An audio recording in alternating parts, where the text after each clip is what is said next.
What's going on, YouTube? This is SG1 Sports, and you're watching our SEC football channel. We've got our Week 10 power rankings for the SEC as we head into Week 10 of the 2019 college football season. And I think at this point in the season, we have 5 teams that have clearly separated themselves from the rest of the SEC. We have one team that's kind of stuck in the middle, and then everyone else in the bottom. And those teams, it's up for grabs, really. I mean, we see week to week those bottom teams changing, and we've seen that really all year long. Our bottom team, though, hasn't really changed, and they remain at number 14. That is Arkansas. The Razorbacks now 0-5 in the SEC. The only SEC team to not get a conference win. They had their chance against Mac Jones and this Alabama Crimson Tide team, and they didn't do very well. Obviously, 48-7 the final score. I don't think anyone expected them to really win this game, but there were some questions without Tua. Could they maybe at least compete a little bit in the game? It didn't happen. Arkansas it still remains the worst team in the SEC. Are they ever going to get it together? Are they going to get a conference win this season? We'll have to wait and see. They can't lose another game if they're going to make a bowl game, though. So, yeah, they're probably not making a bowl game. Mississippi State at number 13. This is a team that's going to struggle to make a bowl game. They're 3-5 now, 1-4 in the SEC. Had a chance here against Texas A&M. This is a game that I thought they might could win. On the road made it seem like it was going to be a little bit tough, but I thought maybe they could compete. And the game was somewhat competitive. It wasn't a complete blowout. Texas A&M did jump out on them 14-0 in the first quarter. And they're able to win. Kellen Mond had a nice day. Kylan Hill, 150 yards for Mississippi State. He's been the bright spot for this team, but they have really gone downhill since earlier on this season. Number 12 is Vanderbilt. Had a bye, but they're still coming off that big win over Missouri.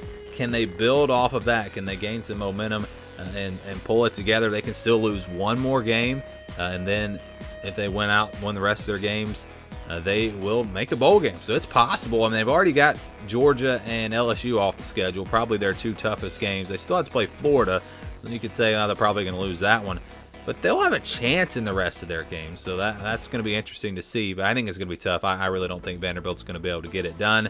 Commodores, again, number 12 in our Week 10 power ranking. Number 11 is Missouri, and if you want to make an argument for Missouri being at 12 and Vanderbilt at number 11, I would understand that because of the head-to-head.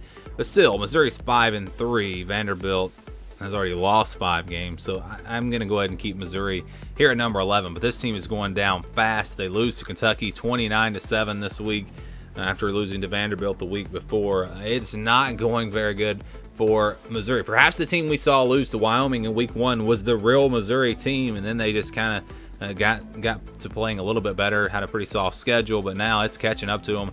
This Missouri team looks pretty bad. Number 10 is Ole Miss. They had a bye week this week. They are 3-5 on the season. They can afford only one more loss. I'm not sure exactly who all is left on the schedule for them. I do believe they still have to play LSU and Auburn, so they're going to have to pull off a big upset if they're going to have a chance to get to a bowl game. You've got Mississippi State at the end of the season. That's a winnable game. So far this season, really, Ole Miss has looked better than Mississippi State.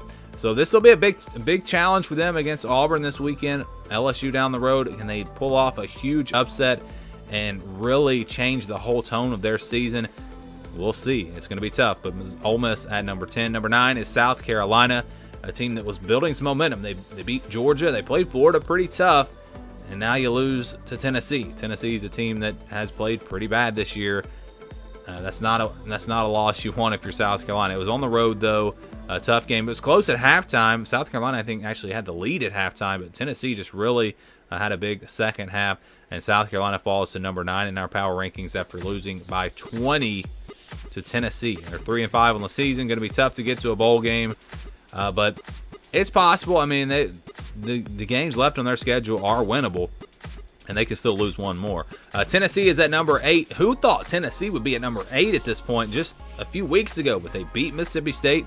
They were somewhat competitive against Alabama, and then they go out and beat South Carolina. This is a Tennessee team that has really improved. They were awful at the beginning of the year. I think there was even maybe a week or two where Tennessee was number 14. I don't know if we ever had them below Arkansas, but they were 13 or 14, somewhere in there. They're 3-5 on the season now, and they have a legitimate chance to get to a bowl game. They've already played Florida and Georgia and Alabama, got those games out of the way. We all know Tennessee has a pretty easy schedule at the end. They always have.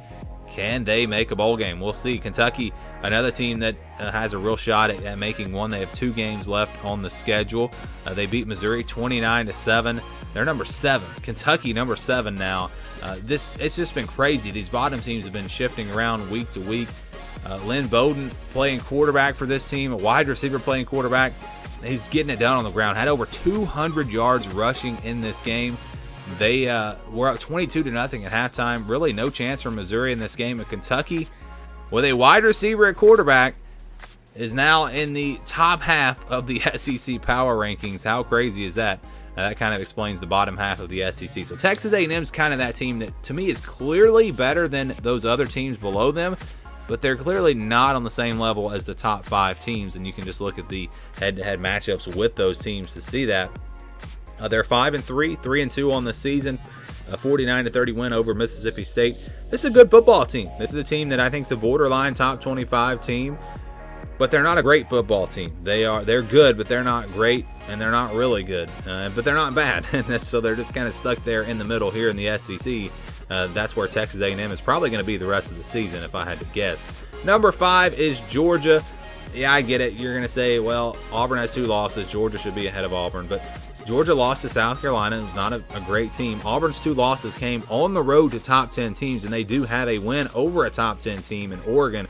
Kind of explain this in our top 25 video. But Georgia has their opportunity this weekend against Florida. If they beat Florida, they're going to move ahead of Georgia. Or excuse me, they're going to move ahead of Florida and move ahead of Auburn as well. They'll move up to number 3.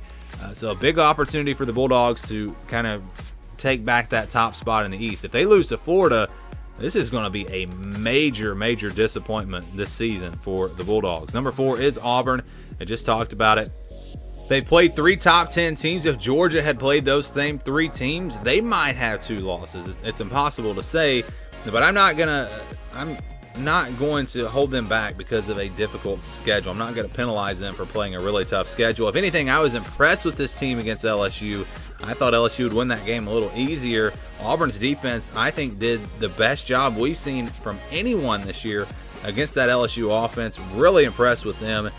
And they get Georgia and Alabama at the end of the season at home, and I think they're going to have a chance, at least a chance, in both of those games. Number 3 is Florida. The Gators had a bye week this week, and again, it's the big game this weekend, Florida versus Georgia. You look at the overall schedule in college football, it's pretty weak this week. I mean, there is not much going on that's going to be all that significant in my opinion.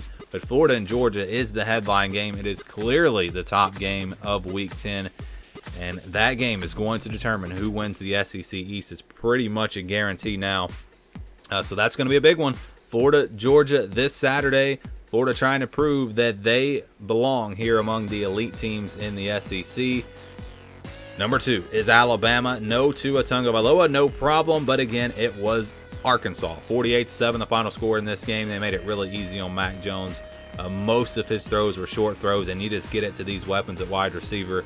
And anybody can pretty much play quarterback with all the talent around them here at Alabama. They're going to be really good this year. Now, are they a playoff team without Tua? I don't think so. Can they beat LSU without Tua? I don't really think so. But they're still they're still a top 10 team, top 15 team without Tua.